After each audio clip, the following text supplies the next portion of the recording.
Kanino po ba? Kasi kami pinopuwersa kami lahat ng mga supporter ni Digong na i-contempt po kayo. Pero hindi po namin ginagawa. Kung galing lang to kay PRRD o galing kay BP na pa-contempt tayo, kukontempt kita, boss. Baka ako pa magsabi na ako hahatak sa'yo. Wala kang pakialam sa batas, sa revised penal code, sa lahat ng pinagbabawal. Ganun ba yun? That's not the context that I made those decisions, ma'am. That's Sasabi not lang in those context. saan ka naman nakakita? Inaresto mo yung tao, tapos isasakay mo, papuntang Hague. Anong klase yun? Ilang bilis mo na inulit-ulit. Hulihin si President Duterte at dalhin sa daig. Yun talaga mission mo. Yes, sir. Sino nag-order sa'yo? The Chief of the Philippine National Police, sir.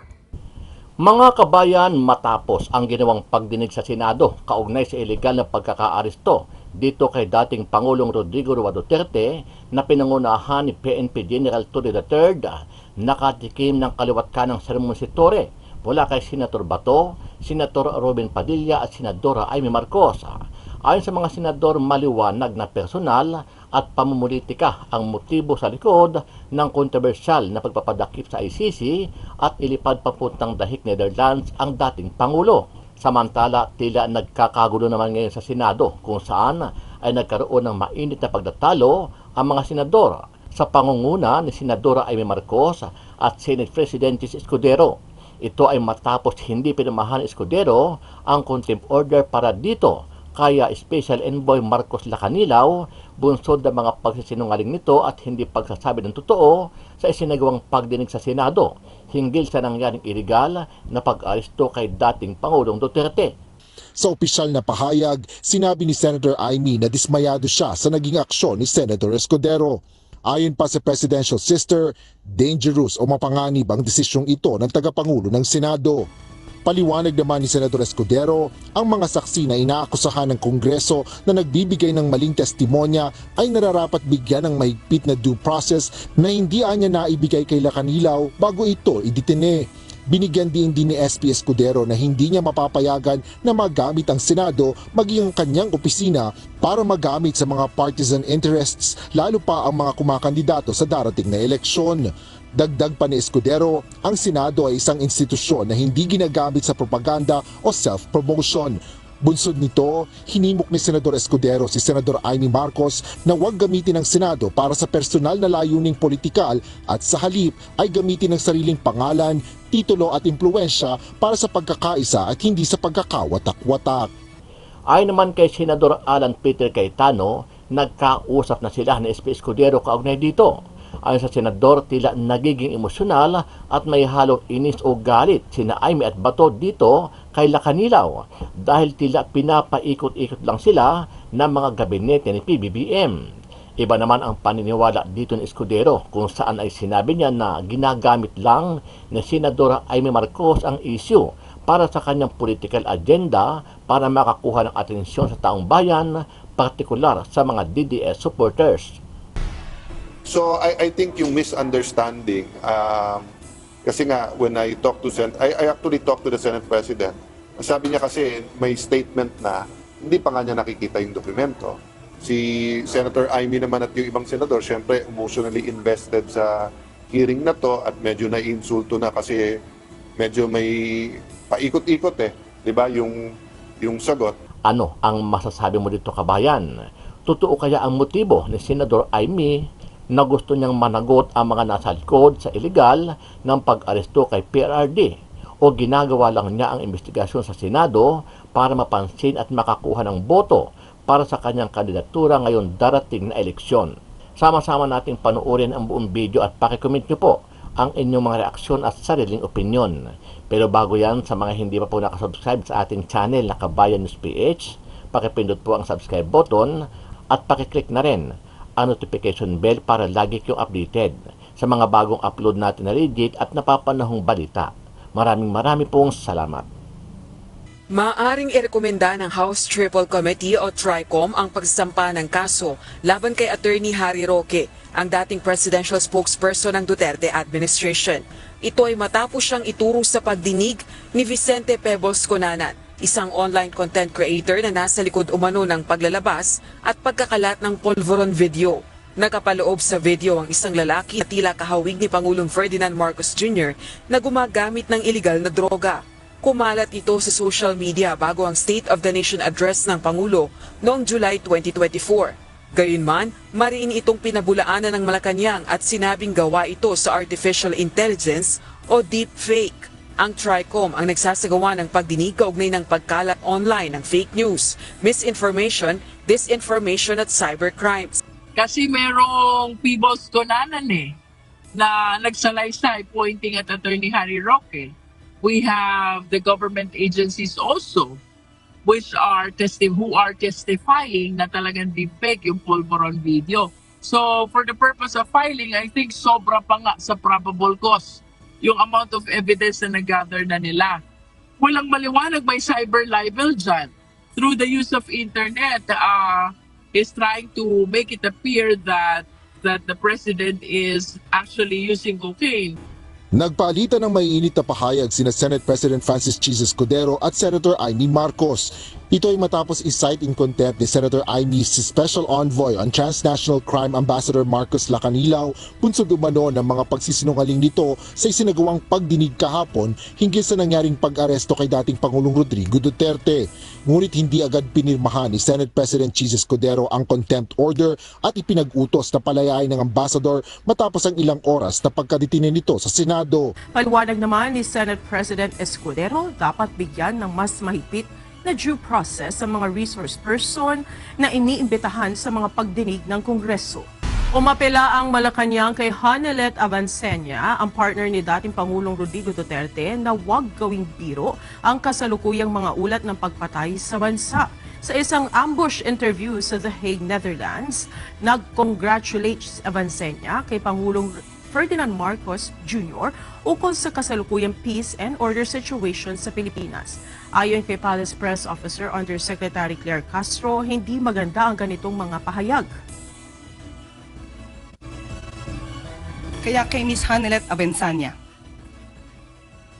huwag niyo pong gawin na issue. Dahil may buhay po ditong nakasalalay, may mga buhay na nawala. Huwag niyong gawing issue ito at gawin niyong katatawanan ang gobyerno. Hindi natin malaman bakit ganon ang naging attitude ni Ms. Hanelet. Parang ikinatutuwa pa ba niya na may mga ganitong sitwasyon sa bansa? Talagang IPB. plano. Pero sinabi mo, matagal ng plano yan. Alin ba talaga? The contingencies are there, ma'am. Hindi na sinasabing wala talaga kaming alam at wala kaming pinaghahandaan. May contingencies tayo, ma'am. So it's always there. So you're part of the saying that PNP. it was just general contingency planning, Yes, ma'am. no specific incident was anticipated, although sinabi rin ninyo, anticipation ko na yan. Pagdating nung mga... Anticipation ng warrant ng ICC, that's very specific po. Ma'am. Hindi siya generic contingency planning. Opo. Part na ho ng aking trabaho na, ma'am, yan, nakita ko na, sabi ko, nako, paano pag nautusan ako bigla, lumabas ang warrant at i-implement ito. Nasa Hong Kong ang ating subject. So, that's all part of the anticipation already and the So in contingency fact, there was planning. a plan. Ma'am, So in fact, there was a plan. There was a- Kasi nag-anticipate na kayo na ina-adjust na magkakaroon lang- ng warrant. ina-adjust natin ang contingencies, ma'am. Ina-adjust ko ang contingencies so that pagdating ng specific na order Kayo sa lang ang akin, nagplano mag-isa sa buong PNP. I'm the head of the CIDG, ma'am. I have, Pero kayo lang ang nagplano I have ng 2,000 operation. people. I have 2,000 people under me. Sir. I understand, General, and we respect the CIDG for its outstanding track record. Kaya lang, tinatanong ko lang, kasi sinabi ninyo na iba-ibang grupo ang nagkumpune ng task force o kung ano man ang tawag doon, na iba-ibang bahagi ng PNP, hindi lang naman CIDG, kasi ayaw ninyong tawagin na CIDG operation. Sino-sino pa ang kasama sa planning dito sa anticipation ng ICC warrant? Thank you very much for the praises to the CIDG, ma'am, first and foremost. Ako rin, ma'am, ang naglabas ng mga request na ito po ang mga components na kailangan, ang mga makakailangan ko at may Sino-sino engage po? just in case na ito ay it will come down. So if you have seen, meron doon mga Special Action Force, kasi nga, ni-request ko ang mga yon. I requested them through the Chief PNP. Sir, I need the Special Action Force. I also need the NCRPO to stand by on alert na ang kanilang mga civil disturbance management ay mag-ready rin just in case na magkaroon ng mga rally, magkaroon ng mga mass movements, ready rin kami mag... So kahit papano, hindi totoo na walang plano kasi may anticipation ka na eh. Ah, At saka definitely, ma'am. nananawagan ka na sa Definitely. iba't ibang tropa. Definitely, we are denying that that plan from the context of being sinister and really plotting against the former president. It's not like that. We are just making sure that the PNP will be up to its mandate of protecting the peace and order and the well-being of the citizens, even though this an event as controversial as this goes down. So Chief Marbil, tama ba inauthorize ninyo na tawagan yung iba't ibang pangkat ng PNP si General Torre? Siya nang namahala ng lahat. Ma'am, ako po ang in charge po ng Philippine National Police. I just ordered General Torre to prepare. Yun po yung contingency natin. Kasi we heard from the news coming from the former president that there will be an ICC. That's Pero coming- iba-iba na yung mga grupo na tinatawagan niya, hindi na si IGG lang. That's ma'am, dun sa atin sa ano natin, meron po yung power ng CIDG tas really to help from other units po. Okay naman po sa Philippine National Police po yan. Okay, eto naman tayo sa mga nangyari doon sa Villamor na, no, sa 250th. Ano na ang nangyari doon?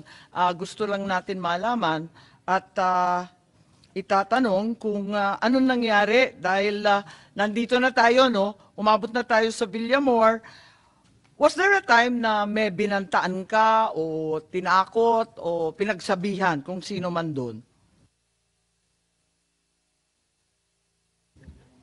At the end of the day, ma'am, everything that happened in the 250th wing is for the purpose of bringing the former president to the plane peacefully. So, nandun yung continuum on the application of forces. So, nandun yung pakiusap muna na ginawa namin simula pa nang siya ay ma-take into custody up to nang isasakay na siya.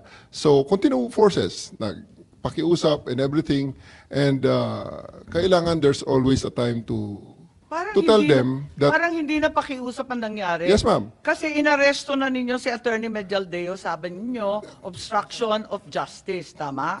Force continuum, ma'am. At Na hindi sinabi na nila rin sa ninyo pakiusap. doon sa last hearing natin, under oath, sinabi naman ninyo na talagang hinandcuff ninyo at binasahan na ninyo ng Miranda, Because tama? on the force continuum, ma'am, pataas ang application of force. Pinakiusap ko, 10 oras na nakikiusap, hindi masunod, and alas 12 na, mag-alas 10 na, lilipad ng aeroplano, Pero teka, in-elevate ko ng konti. So, I nandidiin became ka forceful na. at that time. Okay. Pero ang tanong, bakit inaresto? May paghadlang ba sa proseso ng batas? May tunay ba na obstruction of justice?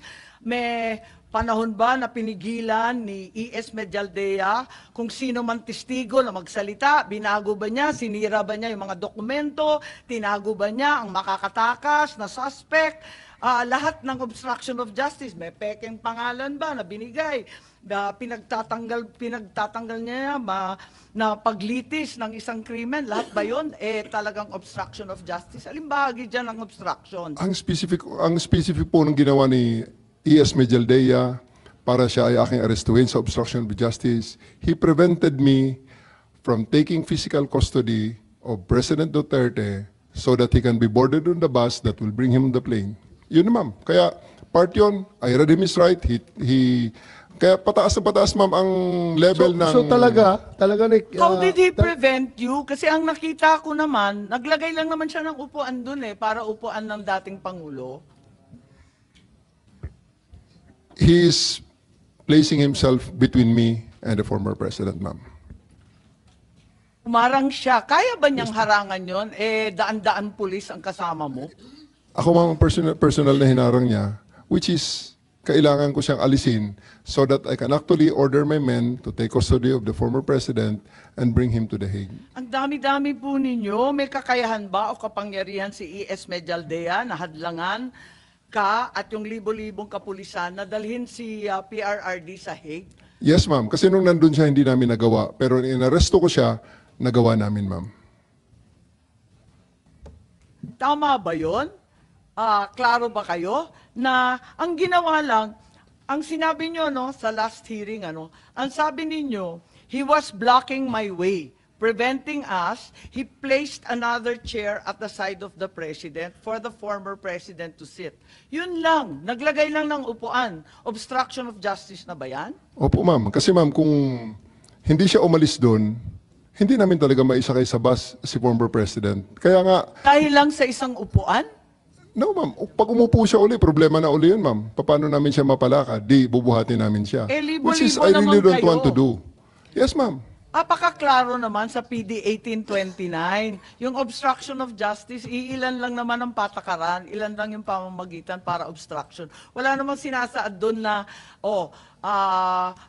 lalagyan mo ng upuan para maupo yung matanda. Meron bang ganun? Ma'am, basta ang bottom line lang po dito, ma'am, after he was removed from the area, wala pang 5 minutes, ma'am, the former president said, let's go. Kaya siya ay sumakay What ng bus. particular mode? Wag mong gawing justification yan na General Torre na porque na-handcuff mo na si A.S. Villaldia, 5 minutes, nadala mo na kaagad si Pangulong Duterte sa aeroplano. Ang tanong dito ngayon, yung pag-handcuff mo ba, anong justification mo? Yun lang naman. Yun naman, bakit? I stand by it, sir. I read him his rights and tell him what law he's violated and I arrested him and told him exactly what is the basis of my arrest for him. And lawyer siya, sumama naman sa akin, sir, ng maayos, si A.S. Medjaldea. Actually, hindi ko na nga Sino hindi nailagay sasama doon? Kadami ninyo doon. Kaya nga, handcuff sir. na ninyo. Ganun lang talaga, sir, siguro. Dahil there's really a need to put an end on everything at that night na kailangan matapos na yung situation. Balik tayo. Ilang bilis mo na inulit-ulit. Hulihin si President Duterte at dalhin sa daig. Yun talaga mission mo. Yes, sir. Sino nag-order sa'yo? The Chief of the Philippine National Police, sir. Napaka-ironic lamang po na alam naman po natin lahat, batid natin lahat, nadadalawang pangulo lang po ang lumaban sa komunista.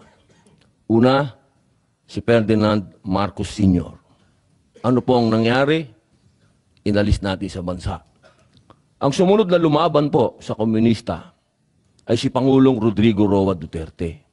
Ang tanong ko lamang po sa PNP, hindi ko po kayo hinuhusgahan. Hindi po ba nyo tinanong man lang sa mga nag-uutos po sa inyo kung bakit natin dadalhin sa The Hague ang ating dating Pangulo na alam naman po natin na buhay ang Communist Party sa Netherlands. Alam naman po natin na hinihingi natin dati na i-transport dito si Joma Sison, dalhin dito sa Pilipinas. Pero nagkabaliktad po, ang tinransport natin ay yung dating Pangulo natin na lumaban sa komunista. Ito lamang po, tanong ko, bilang ako po'y dating rebelde. Hindi ko naman po yan pinagkakaila. Hindi ko po maintindihan kung bakit tayo po ay nag-submit dito sa mga tiga-Netherlands. Alam naman po natin, kahit po itanong ninyo, ako po ay palagi dyan sa Utrecht. Kasama po si Joma. Hindi ko po yan dinideny. Pero nakakagulat lamang po na dinala natin doon ang dating Pangulo. Yung po ba, hindi po ba alam ng PNP na karamihan po sa mga dumadating na pera sa komunista, sa mga terorista, ay galing po sa abroad. Yan po yung mga tanong na kailangan ko po sanang itanong sa inyo at marinig ang mga sagot ninyo, pero naubos na po ang oras natin sa paikot-ikot. Ako po ay gusto ko pong iparating sa inyo ang kalungkutang napakalalim. Sapagkat sama-sama po tayong lumaban. Gusto po natin ng law and order sa ating bansa. Pero pagdating po sa kaduluduluhan, alam niyo po, General Torre, congratulations sa kadalawang medalya na po kayo. Pero alam niyo po, sir, nalulungkot po ako dahil yung katapangan po ninyo, sir, medyo nakalulungkot po. Bakit? Napakatanda na po ni former President, sir. Ako naman po, tagahanga ninyo sa pagkamatapang ninyo, sir, pero napakatanda na po ni former President. At alam naman po natin, sir, na lumaban yan sa komunista. Alam niyo yan, sir. Sana naging konting ano lang po tayo ba? Binigyan naman natin ng konting kung paano natin tinitingnan yung mga medalya nyo. Hindi lang nalagyan ng medalya si Presidente, pero kung sa medalya mag-uusapan, tinulungan nga tayo laban sa mga terorista. Yun lamang po, sir. Sana napakasakit isipin. Ito pong bagay na ito, parang pati itong ambassador natin.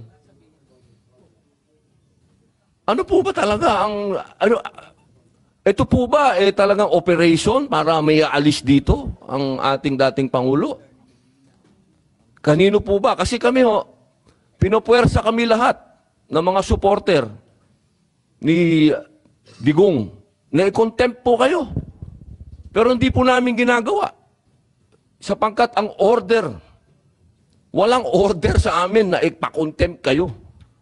Kung galing lang to kay PRRD o galing kay BP na pa-contempt tayo, contempt kita, boss. Baka ako pa magsabi na ako hahatak sa'yo. Pero hindi ko ginagawa, boss. Kasi walang order sa amin na gawin sa inyo yan. Ang natatandaan lang po namin na sinabi ni PRRD na malinaw na ginagawa ng pulis ang order sa kanila. Kaya po namin kayo nirirespeto, sir, dahil yun ang sinabi ng boss namin. Yun ang sinabi ng chairman ng PDP, na ginagawa lang ng pulis ang trabaho nila. Pero sana naman, sir, isipin din natin kung anong itinanim ni PRRD sa bansang ito. Nilabanan natin ng komunista. Talaga bang yan ba talaga ang kapalaran ng mga presidenteng lumalaban sa komunista? Isang in-exile, isang sinurrender? Ano pa po talaga itong bansa natin? Tayo po ba'y demokratiko talaga? Tayo po ba'y under control ng komunista? Yun lamang po. Maraming salamat po sa inyong lahat. Magandang hapon. Salamat po. Maraming salamat, Senator Robin Hood Padilla. At mabalik tayo dito sa obstruction of justice na hindi namin maintindihan. Pagkat yung paglalagay nga ng upuan, parang hindi naman yun sapat para sa Section 1 ng PD 1829. Ang liwa-liwanag, nakalista ron kung paano. So, parang wala namang basehan para arestuhin si E.S. Medialdea. It's just blocking you. Sabi mo, palibasa malaking tao, naglagay ng upuan. Ganun ba yun? Yes, General Torre. Yun na yun. Talagang yun na yung base mo.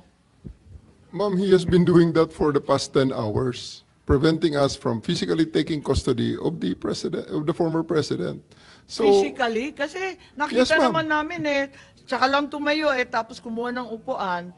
So, did you actually arrest E.S. Medialdea in order to threaten or coerce PRRD to get on the plane? I Nanakot threatened, po kayo or baka naman kayo ang nananakot, hindi naman the word E.S. threatened may not be Medialdea. appropriate at this time, ma'am. I just arrested E.S. Medialdea based on the facts that I see at that time, which is obstruction of justice. Sa anong paraan na hinahadlangan ni E.S. Medialdea yung proseso? Kasi hindi ko maintindihan, hindi ko talaga makita. He is physically restraining us from taking custody with the I don't president. see him touching you. Wala dyan sa video, hindi ka naman hinahawakan. Nasa gitna siya, ma'am, namin. He is ang placing dami-dami himself. naman ninyo, kayang-kaya ninyong paligiran yung tao